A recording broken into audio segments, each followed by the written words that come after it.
it's easy to fill a page count by bouncing around to locations and Right. kind of adding those shots. But if you're gonna throw people in a limited location film, you got to make sure your theme is on. You got to make sure your dialogue is dynamic.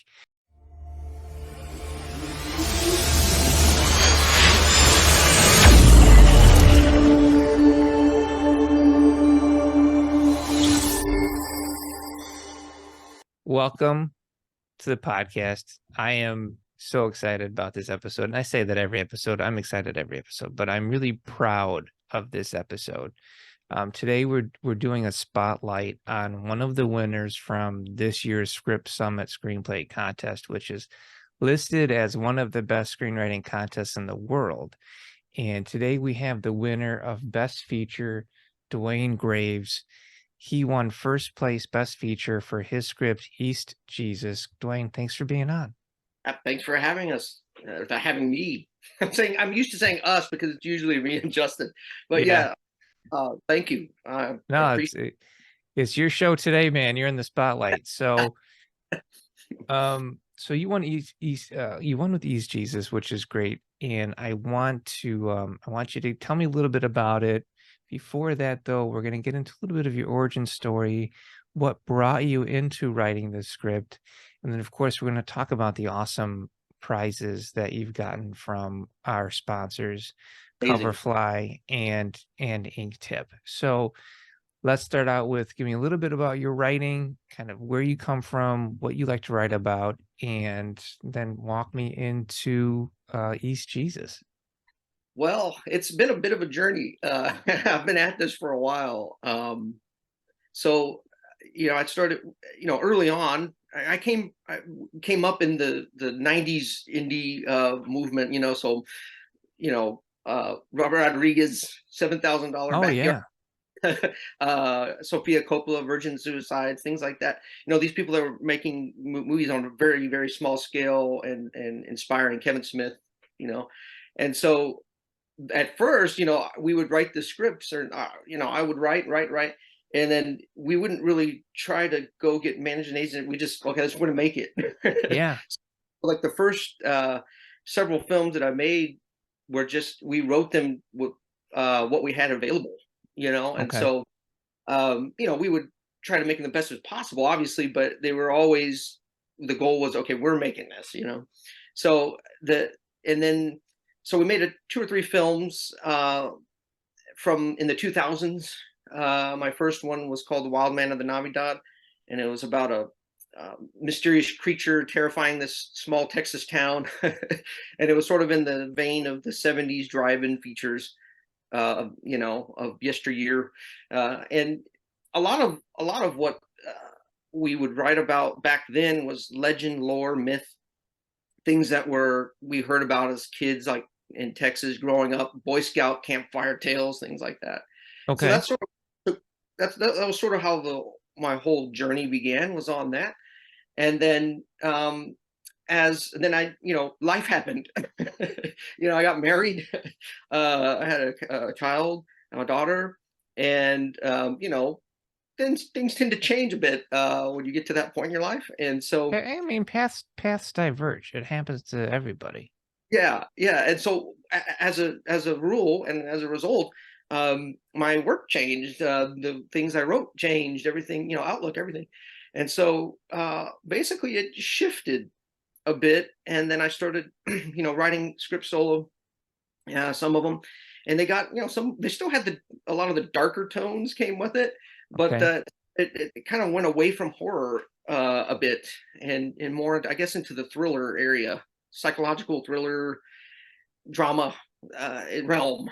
There was always drama Okay. in earlier ones, but it was horror at its heart. When you were writing your in your younger years and you're first starting to do this sort of, were you doing more like limited location stuff because you guys only had so We much to film in? like that would have been smart, but we had access to a lot of towns and Oh, cool. houses, and because in South Texas there's a ton of these little towns. I mean, I grew up in the 80s, so when you would my dad would have a foldable map, and you'd open it up, it looked like you threw sand on paper. It's just everywhere. But like all of them are like 50 people, you Oh, know, wow. but like they don't have post offices or anything. So if you go out into those little towns, which we would do, uh, the world would change. In the 30 minutes you took from the main city, you were like Austin that Yeah. we're in, drive out. It's like, okay, the world's completely different. So that was sort of the backdrop that we used for a lot of these. And so to answer your question, yes, a lot of that was written for small amounts, but it was really more than we probably should have done, and Ambitious. they were hard. Yeah, Yeah. yeah, I think that writing for a limited location is really more of an advanced type of writing. I mean, it's easy to fill a page count by bouncing around to locations and right. kind of adding those shots, but if you're gonna throw people in a limited location film, you gotta make sure your theme is on, you gotta make sure your dialogue is dynamic, and so if Harder than it looks. th Yeah. it is, and if this is something that you were doing right kind of out of the get-go, then you're already training yourself to be a hell of a writer. To put it in a box anyway, a smaller box is. Yeah, But yeah, and like I said, a lot of that was just inspired by the indie darlings of the 90s, like, right. so I would follow those stories, and whatever worked for them, Richard Linklater and every Yeah, uh, and those were people, some of them were from the area we were in, so yeah, that was our foundation. And so anyway, so going forward, after my daughter was born, of course I had a lot more time, and it was not as easy to just take off for months and on these adventures. So yeah, I'd be available to do fathering. So I just poured into the writing. That was where I yeah. really tried anyway to take it up a few notches, and really just started reading a lot of scripts. Like before, I would read some, but I mean, really reading them, and Studying. yeah, studying them. Yeah, And so I read. I mean, about 10 years ago, I started when my daughter was born because I had a lot more time waiting around, when she was a yeah. baby. And I would read probably 2 or 3 scripts a day, just brace, download them, and so I did that for about a year. Didn't write anything, and then I just kind of got to the point where I'm like, okay, I'm ready. This is my brain is primed. Let's delve in, and I so love it. a lot of this started, and started trying to do one a year, but it's I have a different uh, way of writing, I guess. I guess we all have different style, but mine is like it's pretty much written before I've even typed anything. If that Do even you makes do a bunch of research and kinda dive into it and then kinda let it ferment? Definitely do a lot of research, but I'm not. Yeah, yeah. So like I'm not one of those writers that just sort of like sees where it goes. Mhm. Kind of gets paint in the corner. That never happens. So like everything is meticulously outlined and like pretty much have it Beautiful. all. I'm just plugging in the dialogue. I love that. I mean, but that's what a professional writer's gonna do. When you have a deadline, you need to know exactly where you're going, and you're Yeah. not Well, yeah, I have an idea of the ending usually, but um, yeah. sometimes that changes too. But Well, I usually, mean, that's gonna happen. I mean, sometimes you can have it meticulously outlined, and then you can get into it and you're like, "Well, no, I gotta kill this character off way before I thought I did," or, "This character's gonna have to stick around."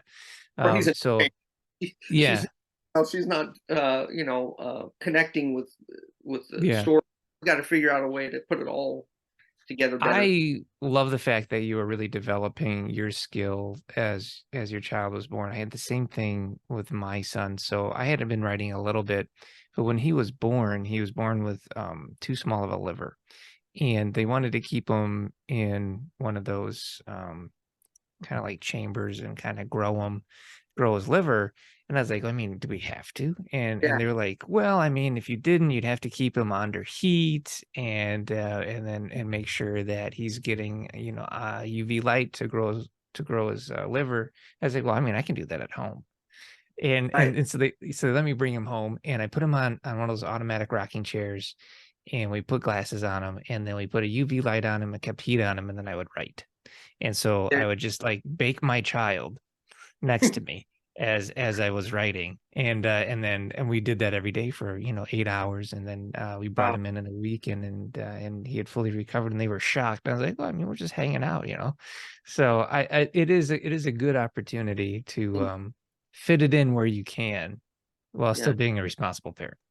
absolutely. And that was the goal anyway. I uh, you know, compartmentalize and budget the time. So because screenwriting, when you get really into the uh, crux of the story and you're really Yeah.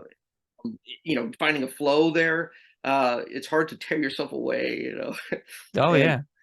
in that groove, and it's hard to find that. Sometimes when you're in it, you're like, oh wow, well this is easy, but then you forget how hard it is to get back into that. I You had a know, real problem with my writing after a while. I stopped writing because I would lose track of time, but I mean like 10 to 13 hours at a time. I was losing because I was in the zone. I was like, oh my God, my life is slipping away. So I actually had stopped writing at that moment. And then I had to like kind of come to terms with that. But when you're in your mid 40s, it's all about mortality. So I yeah, right. wanna I wanna I wanna move on to East Jesus. This is your thriller. This is what won first place in Script Summit as best feature. I'm gonna hit you with your own log line, not for you, but for the audience so they can hear it. You ready? Yeah, or do you want it like just from me? Like say, so or Oh, do you want? hit it. Yeah, let's go. Give me the log line. Well, East Jesus is about a pair of, let's say, kinfolk cops who are dutifully protecting this small town that used to be a boomtown in South Texas. And so at one point it was filled with people and they were all working and drilling oil. And then all of a sudden that disappeared and everybody left and only a few people left. And so what you're left with is skyrocketing crime and moral decay, right? And so these two cops basically have to go to unorthodox measures to preserve and save their little town that's disappearing from the map, That's and amazing. some things that they dream up to sort of maintain it. And That's overall log line. I love it. So what do you feel thematically you were really trying to work on when you were writing this? Well, it's sort of a combination of, again, going back to what I was saying earlier. There's always some tie to legend, myth, lore, Yep. and crime, and so there was really three like South Texas stories that are sort of combined into one. And these were all ones that I had heard, growing up as a kid. And one was about a serial killer that would ride the rails, and so he would jump off in certain little towns and then like Wow. end this crime and then jump back on the train and then it would disappear, Man, that's wild. off on another one. So he Yeah. came here, I think, in the 80s or 90s, and that's a true story that was always stuck with me. And then uh, another one was like sort of a vigilante cop story that was very well known in San Antonio where I grew up in the Yeah. 1980s, and it was actually turned into a TV movie called Shoot First, uh, Okay. 1990, that no one remembers, but but anyway, I always remembered that they were like friends, and one, it was sort of a double cross story, and one had to uh, you know re, prove that the other one was doing this vigilante Yeah. cop. And so that story stuck with me. And then there was another one that was sort of a legendary sheriff figure from the 50s and 60s that was sort of like tall tales. He seemed like someone from the Wild West that was sort of transported through time to the Oh, modern. wow. And so he had sort of a heavy hand, and so ways his tactics were controversial to say the least. So all three of these stories sort of, I was interested in doing something for all of them, and then I wound up doing them all together, I and love that it. the premise for East Jesus was born. And then also I'll be lying if I didn't say some of that was built around what we had access to. Because again, it's hard to get out of that mindset of, okay, we can maybe Yeah. actually do this, But then usually what happens is it starts to balloon, Yeah. and we're like, well, maybe we can't do this alone, So I uh, actually like that you wrote it in a way like, if I have to make this, I will. But if I don't right, have to, I'm happy to give it off to somebody. parachute, like I have to have that E- parachute on my I writing. I I can do, get it, but yeah. that's forcing you to write something really good. I feel like yeah, I feel like it's sort of like, when you're playing, when you're bowling, like sort of the bumpers, it keeps you, Yeah. it makes it better if that's sort of cheating, I guess. But you know what I mean? Like for me, it helps stay I, focused and, you know, yeah, no, I think like when I write stuff, I'm always like, how do I make this scene the best it can be? How do I give this character dialogue that an actor would chew on? Like, I'm always really right, thinking about that as I'm kind of going through the script. It's so easy to just write the script and then it is what it is. And then you send it to the producer and they go, oh, okay, they'll change it anyway. Director will change it anyway. But when you're like, if they don't want this, I'll make it. You're betting on yourself. And if you're right, going to bet on yourself, then you damn well are going to write the best thing you can, period. right. Especially if you're trying, I mean, and in a way, like I said, we've been mostly in the horror realm, and so Yeah. I haven't really, I want to say, proven that we could operate in that other area in the other genres. So Thriller. a lot of, yeah, you're right. So it's like, showing that this can be brought out into Yeah. this area and be just as good. Yeah. No, I think it's great, man. Like uh you saying you're new to the thriller genre and you got first place, I think you kind of prove that you can do it. Yeah, I'm going on a limb here. yeah, right.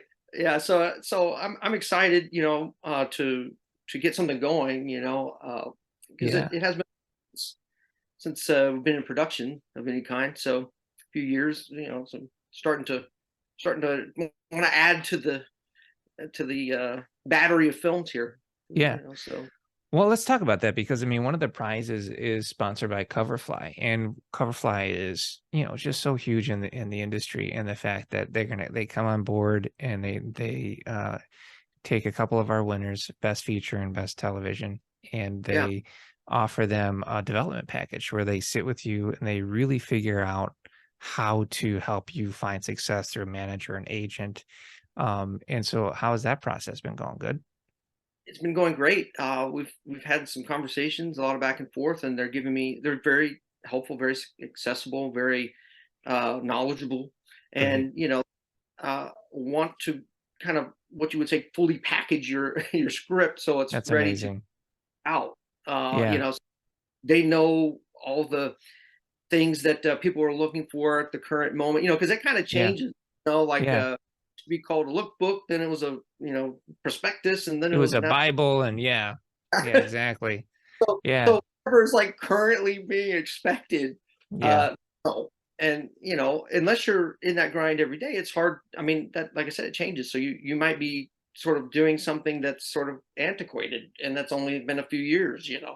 So they've been great in that regard, just getting me sort of prepared to take it and Right. present it. Yeah, and to find who to match with. Yeah. What That's company might. that's incredible. The fact that they're fostering relationships right there and they're kind of providing you that avenue of exposure is so huge. Yeah, and they're also super nice and friendly and helpful. So all of those things together make the experience pretty very pleasant. So I'm Yeah, looking that's forward. awesome. Yeah. Well, we really appreciate Coverfly coming on and doing that. And then of course Inktip as well. So Inktip came on and is one of the big sponsors of our winners as well. And they provide our winners with a pro membership package. So you're able to really get your script out there within their network, which is incredible. Yeah, and I finally got that all online and available. The one thing, because when you're on Coverfly, they have different, requirements for what you Yeah. put. And I just realized when I was doing ink tip that my synopsis wasn't quite, it was more like a expanded log line. Yeah. So it needed more meat. So they actually emailed me and suggested that. So I reworked it, and now it's like, Yeah. I'm utilizing, and we'll see, you know. I love it. I mean, we've had script summiters on Inktip sell screenplays. So I love Inktip. I think they're great. They've been around forever. And so, Yeah. pretty tried and true right there.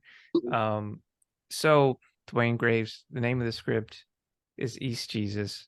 I'm excited for you. You've got good things coming your way. Is there anything I didn't ask you that I should have? Oh gosh. No, I think you pretty well covered. I went on about my background and everything. I guess, I'm currently working on a new script. I guess we could talk a minute about that if you want. Well, I don't want to give away too many spoilers. So as Um, long as you've copyrighted it, you can hit me with it. well, actually, it's more uh, advanced than that. Like it's already been drafted Oh, and great. past that part. But so I have another one that I'm developing. It's called Edelweiss. Hmm. It's actually, I have a producer that's come on board, and Wow. his name is and Kim Give Hinkle. me his name again. You broke up. Oh, Kim Hinkle is his name. Okay. Kim Hinkle co-wrote and co-created, I'd say, the original Texas Chainsaw Massacre with Toby Oh, Hooper, wow. 73. So he still lives in Austin. And so we've worked with him in the past on some shorter films, and he's, he was our professor in college in the 90s. So he has come aboard for this script, and it's a bit of a psychological thriller. It follows a man that gets fired from his dreary office job because of some strange obsession that they discover on his computer. And so he basically just gets cast out. And the first part of the film, he's just wandering around. You don't know, is this guy coming off the rails? What's happening. So he sort of Hmm. goes off the grid and connects with this other fragile young teenager, and they form this strange sort of bond. And then, of course, there's a fantasy that he sort of feeds into, and it spirals. And then by the end, the wheels come off, and we go into some violence. Wow. Like it's That's incredible. Yeah, it's a strange one, but dark, definitely. But Dwayne, yeah. I want you to hit me with your social media so people can know where to find you. Oh, okay. So I'm at you can find me. I'm not as up to date on all of the Instagram and all this. I just have a Facebook and That's I guess it's X now. okay. Yeah. What's your ex? It's a Duanardo, Duarnardo, Duanardo. Okay.